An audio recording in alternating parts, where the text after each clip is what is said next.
تو جہانگیر ترین گروپ کے ارکان کو ملا کر اور اس گروپ کے ارکان کو ملا کر یہ 50 سے اوپر کا فگر بن جائے گا. ابھی تو نہیں بنا لیکن یہ بن جائے گا. ابھی 40-45 کے قریب ہے لیکن یہ 50 سے بھی اوپر جا سکتا ہے کیونکہ بڑا خطرناک قسم کا مرحلہ آ رہا ہے. اب جہانگیر ترین صاحب کا جو گروپ ہے وہ بیسیکلی جو پنجاب کے اندر بہت زیادہ اس نے اپنے پنجے گاڑ لیے ہیں, اس نے اپنے آپ کو بہت جو ہے وہ مارلی طور پر بہت سٹرونگ کنسیڈر کیا ہے. اپنی کچھ ملاقاتوں سے, اپنی کچھ جو روزمرہ کی ایکٹیویٹیز ہیں اس سے اس کا براہ راست جو نقصان ہے وہ عثمان بزدار صاحب کو زیادہ ہو رہا ہے, کیونکہ عثمان بزدار صاحب کی پرفارمنس کے اوپر جو امپیکٹ پڑ رہا ہے وہ بہت اچھا بھی نہیں پڑ رہا. اور آپ یہ کہہ سکتے ہیں کہ عثمان بزدار صاحب جو ہیں ان کے خلاف جو اب شکنجہ سخت کرنے کے لیے یہ جو حکمت عملی بنائی جا رہی ہے اس کے اوپر جہانگیر ترین صاحب جو ہیں, میں اپنے بڑے معتبر ذرائع سے یہ خبر جو ہے وہ آپ کو دے رہا ہوں کہ جہانگیر ترین صاحب یہ چاہتے ہیں کہ عثمان بزدار صاحب جو ہیں ان کو کسی بھی طرح عدم اعتماد کی تحریک کے ذریعے فارغ کر دیا جائے, کیونکہ عمران خان صاحب جس ضد اور انا کے اوپر اڑے ہوئے ہیں اور عمران خان صاحب سمجھتے ہیں کہ وہ عثمان بزدار صاحب سے کنٹینیو کروا لیں گے تو یہ بہت امپاسبل ہے. اگر نون لیگ نہیں لانا چاہے گی عدم اعتماد تو جہانگیر ترین صاحب اپنے گروپ کے ذریعے اتنا پریشر ڈال دیں گے کہ نون لیگ اور پیپلز پارٹی بھی عدم اعتماد پہ راضی ہو جائے گی. سب سے پہلے تو جو ٹارگٹ اپوزیشن کا وہ تو عمران خان صاحب ہے. اب جہانگیر ترین صاحب نے جو میڈیا سے گفتگو کی اس میں جس صحافی نے سوال کیا اس نے کہا کہ اپوزیشن جو عدم اعتماد کی بات کر رہی ہے اور عدم اعتماد کے حوالے سے اپوزیشن کہہ رہی ہے کہ جی ہماری تیاری مکمل ہے, آپ اس کے اوپر کیا جواب دیں گے, آپ کی اس کے اوپر کیا حکمت عملی ہوگی. جہانگیر ترین صاحب نے کہا کہ جی فی الحال تو ہم نے کچھ نہیں سوچا. انہوں نے یہ نہیں کہا کہ نہیں بھائی ہم اس حکومت کے ساتھ کھڑے ہوئے ہیں, ہماری حکومت ہے, ہماری جماعت ہے, ہمارے تو مطالبات ہی دوسرے ہیں, ہم تو عدم اعتماد کی بات ہی نہیں کر رہے. جہانگیر ترین صاحب نے یہ قطعاً نہیں کہا. انہوں نے کہا کہ جی ابھی تو ہم نے اس بارے میں کچھ نہیں سوچا, دوستوں کی مشاورت کے بعد, باہمی مشاورت کے بعد ہم یہ فیصلہ کریں گے کہ ہم نے عدم اعتماد لانی ہے اور اس عدم اعتماد کے بارے میں ہم اپنے دوستوں سے مشاورت کریں گے. یہ بڑی امپورٹنٹ بات کی جہانگیر ترین صاحب نے, اور انہوں نے کہا کہ جی جب ہم مشاورت کر لیں گے پھر ہم کسی فائنل حتمی نتیجے پر پہنچیں گے. پھر ایک صحافی نے سوال کیا وہ جو خرم لغاری صاحب نہیں آئے تھے, وہ خیریت تھی, وہ آپ کے گروپ کے جو رکن ہے؟ تو جہانگیر ترین صاحب نے کہا وہ کچھ ذاتی مصروفیات تھیں جس کی وجہ سے وہ نہیں آ سکے. اگلی ملاقات میں دیکھیں گے آپ کہ ہمارے پورے ارکان ہوں گے, بلکہ یہ جو ایک دو نہیں آئے جن کی ایبسنس تھی تو وہ بھی آپ کو نظر نہیں آئے گی. اچھا, اس گروپ کے اندر ایک بڑی امپورٹنٹ بات یہ ہے کہ جو پاکستان مسلم لیگ نون کے ایم پی ہیں قاسم لنگا صاحب, وہ بھی اس گروپ کا حصہ ہیں, کیونکہ وہ مہندی عباس لنگا صاحب کے بھائی ہیں اور ان کو ٹکٹ ملا تھا پاکستان مسلم لیگ نون میں, وہ شامل ہوئے بعد میں, لیکن وہ بھی اس گروپ کا حصہ بن گئے کیونکہ وہ ان کے کچھ اپنے جو ہے وہ علاقے سے متعلق کچھ ریزرویشنز تھے, تو اس کے بعد وہ جہانگیر ترین صاحب کے گروپ کے اندر شامل ہو گیا. اب جہانگیر ترین صاحب کا گروپ بڑا متحرک ہے, اور وہ اس لیے بڑا متحرک ہے کیونکہ جہانگیر ترین صاحب سے جب سوال کیا گیا صحافی کی جانب سے, اس نے کہا کہ جی آپ عمران خان صاحب کو کیا ایڈوائس دیں گے, آپ عمران خان صاحب کو کیا تجویز پیش کریں گے. تو جہانگیر ترین صاحب نے کہا کہ جی میں خان صاحب کو کچھ نہیں کہنا چاہتا, میں جسٹ یہ کہوں گا کہ ملک میں اکانومی کی سچویشن بہت زیادہ خراب ہو چکی ہے.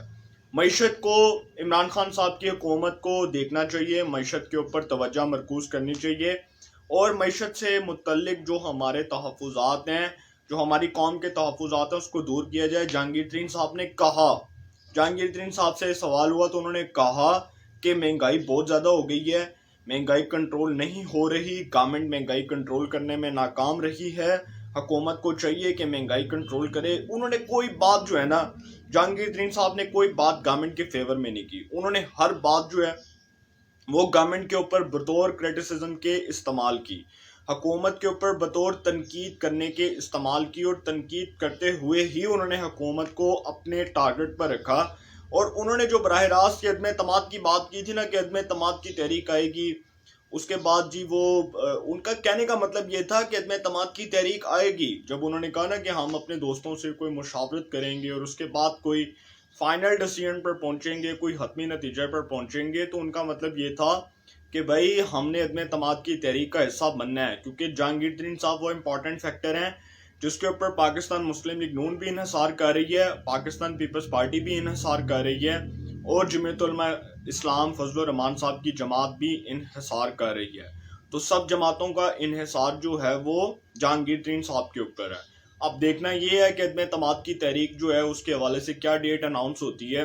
اپوزیشن کے جہانگیر ترین صاحب کے ساتھ بھی رابطے ہیں. شہباز شریف صاحب کی بھی خفیہ کوئی ملاقات ہوئی, کچھ ہمیں اس بارے میں معلوم ہوا کہ جہانگیر ترین صاحب سے ان کی کوئی ملاقات ہوئی, اور یہ بھی ملاقات کا معلوم ہوا کہ لنڈن کے اندر نواز شریف صاحب کے ساتھ جہانگیر ترین صاحب کی ملاقات ہوئی. اس کے بعد آپ نے دیکھا کہ گیلانی صاحب تو ویسے ہی جا کر ملے, اس کے بعد جی گیلانی صاحب کی جہانگیر ترین صاحب سے ملاقات ہوئی.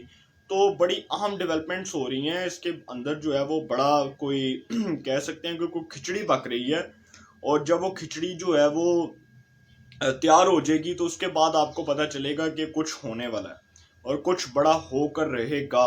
کیونکہ جو اہم ڈیولپمنٹس ہیں اس سے بظاہر یہی معلوم ہو رہا ہے کہ اب کچھ ہونے والا ہے. اب عمران خان صاحب کی حکومت جو ہے اس کے خلاف جو جہانگیر ترین گروپ کا اجلاس ہے وہ اسی سلسلے کی ایک کڑی ہے, اور ان کے خلاف جو شکنجہ بنایا جا رہا ہے اس حکومت سے اٹھ کر اسی حکومت کے ارکان جو ہیں وہ اسی حکومت کے خلاف کھڑے ہو گئے. ڈاکٹر فردوس عاشق اعوان صاحبہ نے زندگی میں کوئی پہلی اچھی بات کی جب وہ انٹرویو دے رہی تھی سمان نیوز کو, تو انہوں نے کہا تھا کہ عمران خان صاحب کو اپوزیشن سے خطرہ نہیں ہے, ان کو سب سے زیادہ خطرہ ان کی اپنی جماعت سے ہے. تو عمران خان صاحب اب کیا کرتے ہیں, اگر انہوں نے وہی ندان, وہ جو نالائق وزیر ہیں جن کی کوئی کریڈیبلٹی نہیں ہے, فواد چودھری ہو گئے, شبلی فراز ہو گئے, فاروق حبیب ہو گئے, اس طرح کے وہ اعظم سواتی جیسے وزیر ہو گئے, جن کو کوئی شیخ رشید صاحب ہو گئے, بالخصوص شیخ رشید صاحب کا سوری میں نام بھول گیا, جن کو تو میڈیا بھی منہ نہیں لگاتا. تو اگر اسی طرح کے وزراء کا وہ جو جس کو کہتے ہیں نا ٹائم آف ویسٹیج, وزراء کا اگر وہی خطاب سننا ہے, وہی باتیں سننی ہے, تو پھر عمران خان صاحب میں اور ماضی کے وہ جو حکمران ہیں ان میں کوئی فرق نہیں ہوگا. کیونکہ وہ کہا جاتا تھا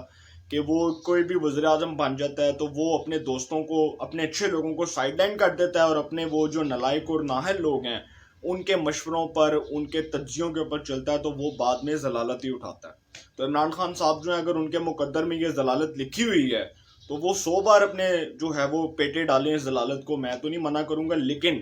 جہانگیر ترین صاحب کا گروپ بہت امپورٹنٹ رول پلے کرے گا اور عمران خان صاحب کو محتاط رہنا ہوگا. انشاءاللہ اس حوالے سے جو بھی اپڈیٹس ہوں گی آپ کو انفارمیشن ملے گی. انشاءاللہ پھر ملاقات ہوگی. اپنا بہت خیال رکھیے گا. اللہ تعالیٰ آپ سب کو خوش رکھے. ملک پاکستان پہ اپنا خاص کرم فرمائے.